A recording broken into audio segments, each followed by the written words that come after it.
Where am I? My voice was weak, my throat felt bone dry, and my head was spinning. I heard a voice, a stranger say, "He's coming around."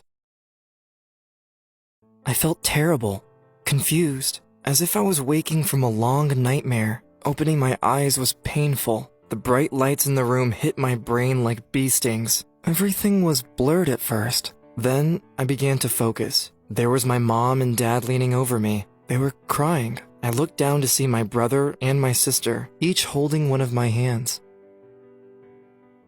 I was in bed. Not at home, though. I was in a hospital. The stranger, the person that had spoken, was a doctor. "What am I doing here?" I croaked out slowly to my mom. "Don't you remember?" she replied softly, her voice choking up. Then the memories started to return.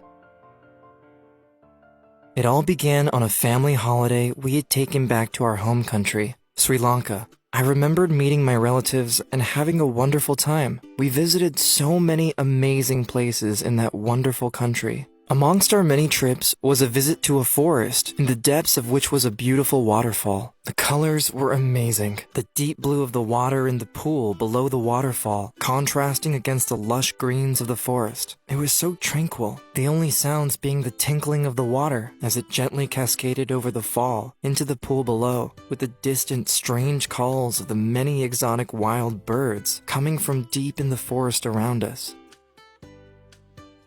I remembered we'd had a fantastic time splashing around the edges of the pool. The water was crystal clear and so cool and refreshing in the day's heat. But there was one thing that was peculiar. The air around the edge of the pool was thick with tiny mosquitoes. They were not like the usual type common in Sri Lanka. They were smaller and more aggressive, constantly landing on our exposed skin, trying to bite us. We had to work hard to keep them from settling on us. The mosquitoes were so persistent that at one point, I remember thinking, "Go on, bite me.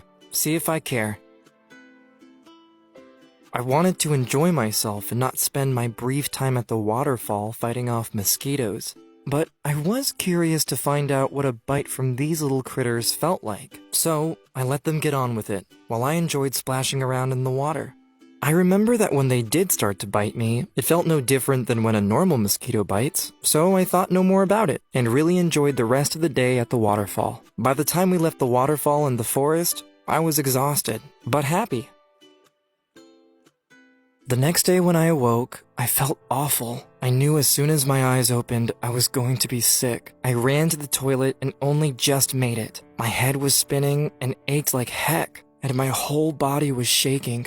My temperature was through the roof with a fever. I was desperate to lie down, but my stomach was churning so badly, I didn't dare leave the bathroom. So I lay on the floor feeling so ill, I thought I was going to die right there and then. When my mom and dad found me lying on the bathroom floor, they knew I was ill. They were very worried. I'd been ill before, but never like this. They knew something was seriously wrong, so they bundled me up, took me down to the car, and headed straight for the hospital. "Hold on, honey, we'll soon be there," I recall my mom saying as she stroked my hair and hugged me tight. It was the last thing I heard before I passed out. When we arrived at the hospital, I was rushed straight into an emergency room. I was so ill, they took me to intensive care and put me on life support equipment. It was touch and go whether I would live or die. But now, I was awake. I felt awful, and I only managed to stay conscious for a few minutes before I lapsed into sleep again. But I was still alive. It was enough time for me to tell mom and dad how much I loved them, and to promise my baby brother and sister I would take them to the movies just as soon as I was well again. The last thing I recall before I passed out again in the hospital bed was my mom kissing me on the forehead and telling me how much she loved me. Where am I? This time, when I woke up, my head wasn't throbbing, and the bright light in the room didn't sting my eyes. I felt good, glad to be awake, and ready to take on the world. As soon as I opened my eyes, I knew I was well again. I wasn't in the hospital. I was in my own bedroom, back at home. I looked around my room. Everything I loved was there, especially my mom, dad, and my baby sister and brother. I gave them all a great big smile and said, "What's for breakfast, Mom? I'm starving." I saw my mom and dad were crying, but this time they were tears of joy. I had survived. Everything would be as it was before, a happy, healthy family. When I was fully fit again, I asked my mom and dad what had been wrong with me. And finally, they told me. We didn't want to tell you this when you were sick because we thought you would get scared, but you had malaria. Malaria? That's one of the world's biggest killer diseases. No wonder I'd felt like I was at death's door. I was shocked, but at the same time proud of myself. I was only 10 years old, but I had triumphed over this deadly illness, thanks to the skills of the doctors and the love of my family.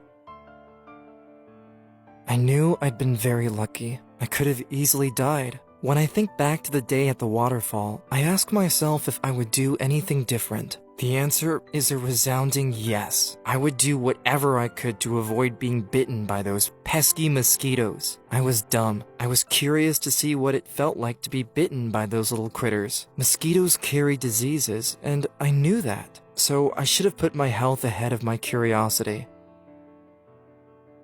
Those little critters and their bites nearly cost me my life. They set me on a roller coaster ride of emotions, from shocked and terrified through to the happiness and joy of being healthy and back amongst my loving family again. The world is a wonderful place, full of adventure, and I can't wait to see as much of it as I can. But one thing's for sure. In the future, wherever I go, I'll always be careful and be aware of the risks, especially in all those new, amazing, and exotic places out there just waiting for me to visit.